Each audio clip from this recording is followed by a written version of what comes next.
नमस्कार मित्रों, हाजिर हूँ मैं आप सभी मकर राशि वालों के लिए अक्टूबर 2024 का मासिक राशिफल लेकर के। तो अक्टूबर में कैसा रहेगा आप सबका धन, शिक्षा, स्वास्थ्य, व्यापार और प्रेम जीवन, आज हम इस विषय में विस्तार से चर्चा करेंगे। किंतु इससे पहले अभी तक आप लोगों ने चैनल को सब्सक्राइब नहीं किया है तो सब्सक्राइब कर लिया है तो धन्यवाद।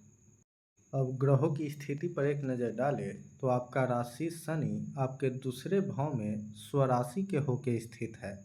तीसरे भाव में राहु स्थित है। पंचम भाव में गुरु स्थित है। छठे भाव में मंगल स्थित है और छठे भाव का स्वामी बुध नवम भाव में स्वयं की राशि में उच्च के होके सूर्य और केतु के साथ स्थित है। वही आपके दसम भाव में स्वराशि के होके शुक्र स्थित है। अब इस महीने गोचर करने वाले ग्रहों की बात की जाए तो 10 अक्टूबर को बुध आपके दसम भाव में गोचर करेंगे। 13 अक्टूबर को शुक्र आपके एकादश भाव में गोचर करेंगे।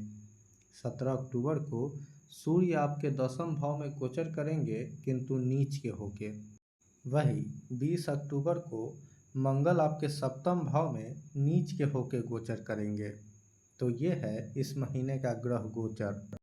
अब स्वास्थ्य की बात की जाए तो शनि दूसरे भाव में स्वयं की राशि में वक्री है।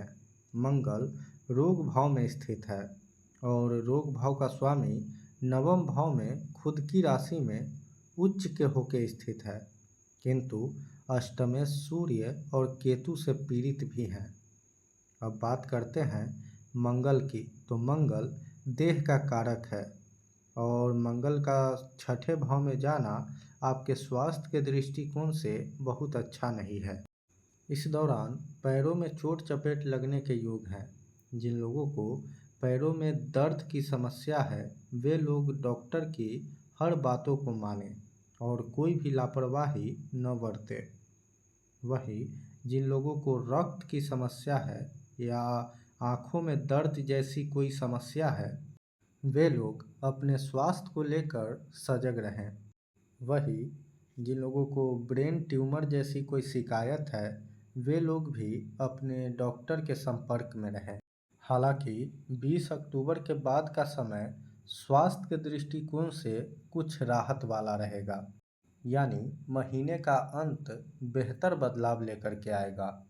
अब शिक्षा की बात की जाए तो पंचमेश शुक्र करियर के भाव में स्थित है। पंचम भाव में गुरु स्थित है, जिससे ये कह सकते हैं कि छात्रों के लिए ये महीना उत्तम है। हालांकि गुरु द्वादश भाव के स्वामी होकर पंचम भाव में स्थित है, तो ऐसी स्थिति में जो छात्र विदेश में रहकर पढ़ाई कर रहे हैं उनके लिए तो अच्छा है। वही स्वदेश में रहकर पढ़ाई करने वाले छात्रों को थोड़ा बहुत परेशानी का सामना करना पड़ सकता है। फिर 13 अक्टूबर को शुक्र एकादश भाव में गोचर करेंगे और वहां से पंचम भाव पर दृष्टि करेंगे, यानी महीने का उत्तरार्ध शुरुआत से थोड़ा ज़्यादा अच्छा दिखाई पड़ रहा है।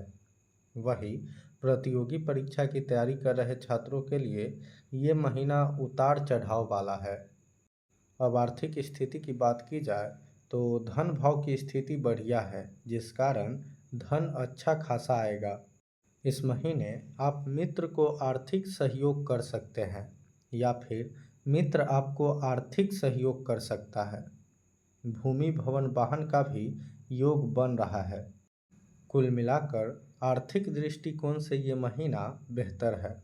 अब कार्य क्षेत्र की बात की जाए तो व्यवसाय से जुड़े लोगों को महीने के शुरुआत में उतार चढ़ाव का सामना करना पड़ सकता है।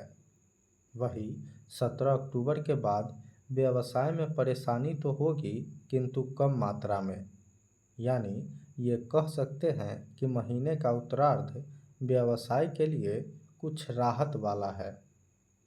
वही नौकरी पेशा से जुड़े लोगों की बात की जाए तो छठे भाव में चतुर्थेश मंगल है।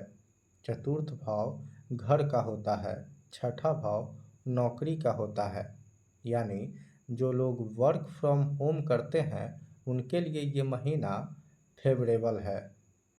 और अच्छी बात यह है कि आपके दसम भाव और पंचम भाव दोनों का स्वामी शुक्र है और बैठे कर्म भाव यानी कि दसम भाव में है, जो सभी नौकरी से जुड़े लोगों के लिए बेहतर है। फिर 13 अक्टूबर को शुक्र लाभ भाव में गोचर करेंगे और 17 अक्टूबर को सूर्य दसम भाव में गोचर करेंगे और सूर्य दसम भाव में नीच के होके गोचर करेंगे। ये स्थिति निजी नौकरी कर रहे लोगों के लिए तो सामान्य है, किंतु सरकारी नौकरी कर रहे लोगों के लिए थोड़ा सा चुनौतीपूर्ण रहेगा। अब प्रेम जीवन की बात की जाए तो प्रेम जीवन बिल्कुल भी अच्छा नहीं है, साथ ही से अलगाव संभव है। वही वैवाहिक जीवन की बात की जाए तो महीने का शुरुआत वैवाहिक जीवन के लिए तनावपूर्ण है। वही 17 अक्टूबर के बाद का समय सामान्य दिखाई पड़ रहा है। अब पारिवारिक जीवन की बात की जाए तो चतुर्थ भाव घर का होता है, माता का होता है और चतुर्थ भाव का स्वामी छठे भाव में स्थित है, यानी रोग रिपु ऋण के भाव में स्थित है। ऐसे में घर में तनाव का माहौल रहेगा। छोटे भाई बहन का स्वास्थ्य भी कमजोर दिखाई पड़ रहा है। कुल मिलाकर ये महीना पारिवारिक दृष्टिकोण से उतार चढ़ाव वाला है। अब उपाय की बात की जाए तो अभी शनि वक्री चल रहे हैं और जिन लोगों की जन्म कुंडली में शनि की स्थिति अच्छी नहीं होगी, उन लोगों को इस दौरान बहुत अधिक परेशानियों का सामना करना पड़ रहा होगा और इस परेशानियों से बचने के लिए प्रतिदिन भगवान शिव की पूजा आराधना करें और यदि संभव हो तो हर सोमवार शिव मंदिर में जा कर के जल से अभिषेक करें। इसी के साथ आज के कार्यक्रम में बस इतना ही। मुझे दीजिए इजाज़त। नमस्कार।